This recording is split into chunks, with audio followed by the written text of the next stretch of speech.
All right, welcome back everyone. I hope you all had a chance to refresh yourselves and mingle with fellow attendees. I could see the beginnings of possible new partnerships and collaborations. Very exciting. To continue with our inspiring day, it is my honor to introduce our next speakers.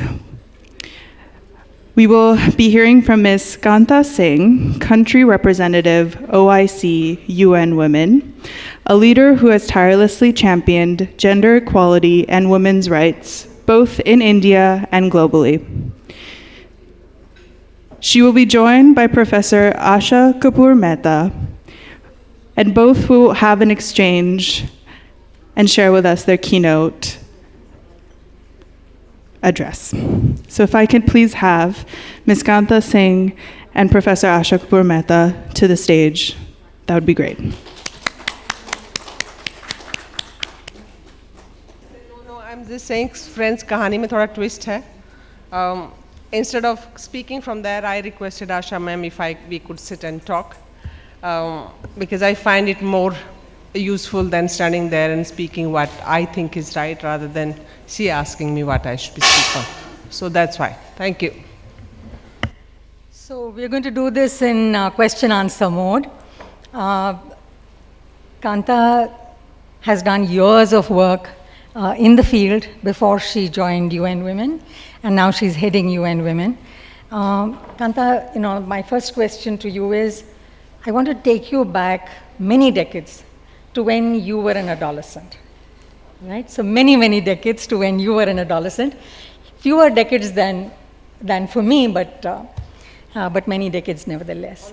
So what did you find most empowering in your journey from the time that you were an adolescent till today? What was most empowering? What was most life-changing? What were the critical think points that made you what you are today, where you're heading such a huge organization? Thank you, Asha ma'am, and good morning everyone once again. I find myself at loss sometimes when I'm asked, and when Asha ma'am asked me to come to such a big event. I didn't know this was going to be such a huge event. I thought maybe there's a group and I'll go and talk. And secondly, a disclaimer that I'm not a chief guest material and you might be disappointed. So I'm just a development worker, which got lucky, I would say. But my adolescent years, Asha ma'am, were very different from what I see today, not only in terms of context, but also the levels of awareness.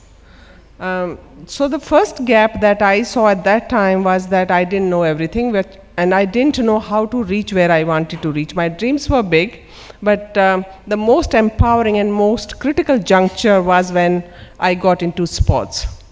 And I think that changed everything for me. My village where I studied till 10th class is in Haryana, if people know where that is, people from outside India. My village had high school for girls, and every girl was going to school. So it wasn't a choice that whether you go to school or not, every girl was going. So that was a good thing because there was an environment.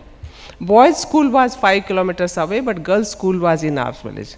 The second good thing in the school was that there was a culture of volleyball there. And it was very natural for all girls to try to play volleyball. I also tried, and I started representing my school in 8th class. So I started traveling when I was very young. First I started traveling for handwriting competition, then essay writing competition, all in Hindi medium. And then volleyball. I think that was very empowering because in the entire village, when 15 or 12 girls come as winner at district level, that gives a very different feeling, and it empowers you. So I think that was a distinct moment. I remember that time we didn't realize the importance of sports, but now I realize it. It made us comfortable about our bodies. It made us meet people. It gave us the exposure of looking beyond that village. I think my classmates in the village, even if they were very good in studies, when they didn't get the exposure, they didn't do much, because your dreams are as big as your exposure. If you see something, you want to do something, or you want to be. Second critical point was, ma'am, when, because of sports, we got to travel. And traveling opens your horizons and opens your opportunities to an extent that people at home or people who don't get to travel never get to do. It also empowers you, because every travel those days and today as well brings some challenges which you have to deal with at that particular moment. You do it in the spirit of the work, but now I realize how it has prepared me, because I continue to be a traveler. That was the third thing. And the last thing that I would say, a critical juncture, was that I didn't have a choice. Either I do something about my life, otherwise there was no opportunity. My mother was uneducated. She never went to school, illiterate, not uneducated, but illiterate. She never went to school. I didn't have a father to begin with. I lost him when I was 4.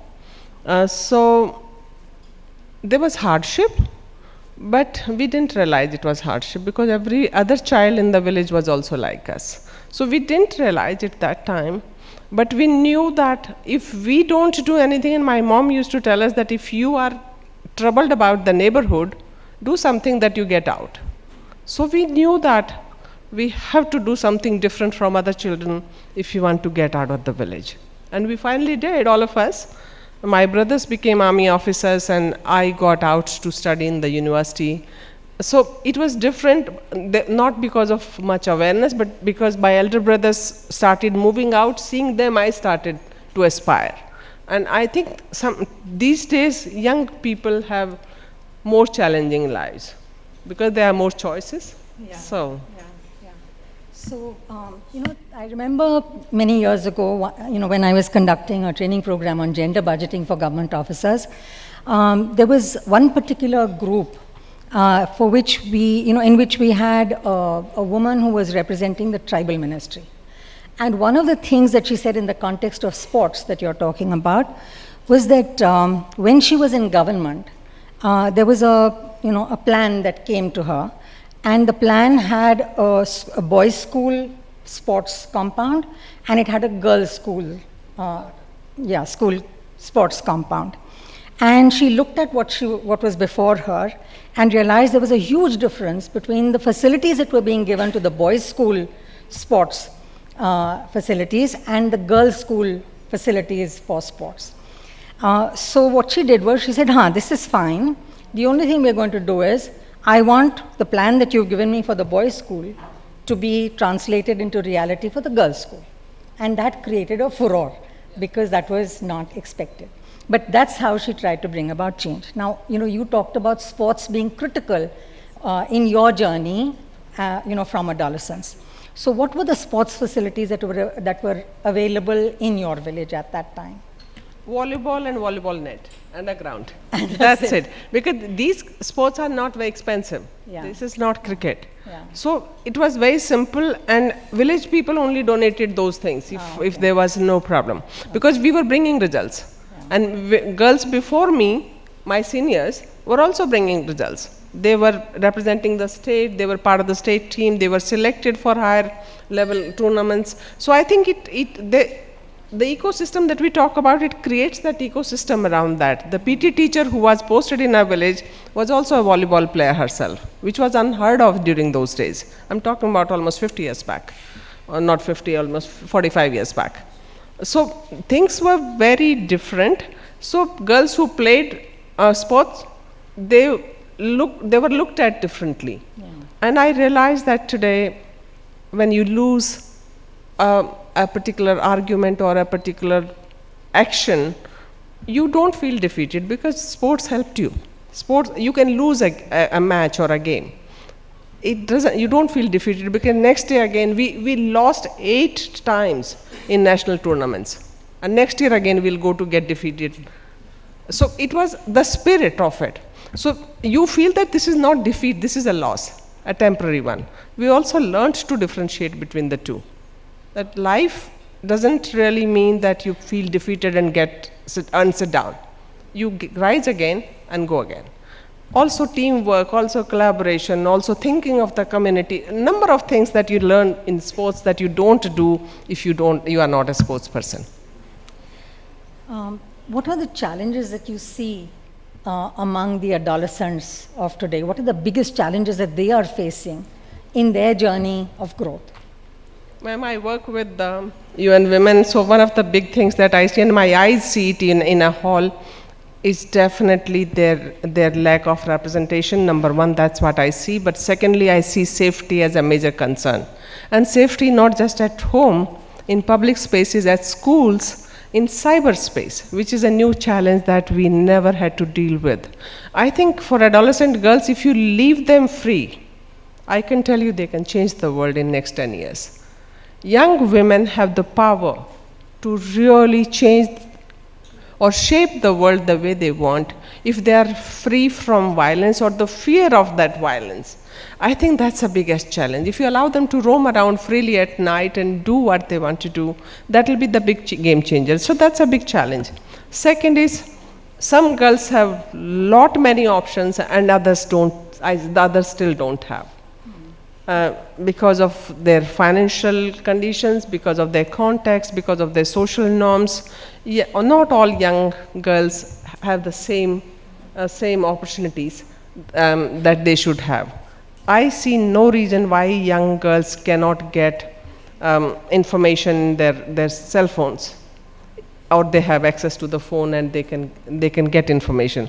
Even if they have information, do they have similar economic or socio-economic context through which they can then operate, and that enables them, they can move out if they have to. It's more challenging than we had. They are also under a lot of pressure to be physically active at a younger age. They need to have friends or even boyfriends. We were not even thinking about these things those days. And the last thing is there's huge competition.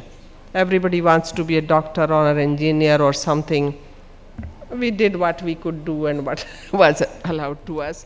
I think these challenges are and mental health has become a major issue amongst young people, and I think we don't realize the impact of mental health. Whatever you say is the reason, but that's a real challenge for young people. Yeah, mental health is one of the sessions, there's a technical session that we have on mental health because it really is such a critical issue. But what do you think is required to provide so that, there's an enabling environment for adolescents of today? What needs to be done so that the environment is more enabling for them to grow and also for them to achieve all that they need to in the context of health, nutrition, mental well-being, physical well-being, and so on? Ma'am, poverty impacts each one of us. Yeah. It impacts young women quite differently. And the first thing and first big challenge is poverty for them. And that because of the way we are raised, we take it on ourselves that we start blaming ourselves when we are young. That's happening because of me. This sexual violence happened because I'm to be blamed. A lot needs to happen, but I would say 3 major things that all of us who are sitting here in the room can think about. One is investment in their education, investment in access to opportunities when they grow up. That means giving them the exposure and the information that they can choose. Second action point for all of us is also, ma'am, provide them the support that they require. And sometimes we take support as just financial. Financial support is just one of the things. They are dealing with a lot at home and in their surroundings. I think each girl demands and requests and also desires to have that one person who they can confide in, talk to, and share their fears with. I think that kind of environment around them is very, very important, and unfortunately, even if we want, we can't provide to each girl. But some supportive environment at school, families are the way they are, and you can't change everybody in the same time frame. But I think investment in school education where they are provided holistic education is very important, including mental health and including counselors and career counselors and that is doable, and that's an action point. So other than financial, even if government says free of cost education and this and that, I think we need to do more. Okay, my last question. I know you were dealing with or implementing. UN Women was implementing second chance education. Yes, ma'am. So what is UN Women doing in the context of giving young women a second chance? Ma'am, two things. So young women up to the age of 18 is a mandate of UNICEF. We deal with women above 18, but during second chance education program, which you were a part of, ma'am, we did two important things, and I realized every time it is not just money. There is something called National Institute of Open Schooling. This is an institute to help young women complete their school education if they dropped out of whatever region. And so enrollment will happen, but they are not able to take the exams. And this is also for all of us who are practitioners. And we kept blaming the system for it. When I got the charge of the project because I was hired by UN Women to run that project, we went into the deeper areas of that problem.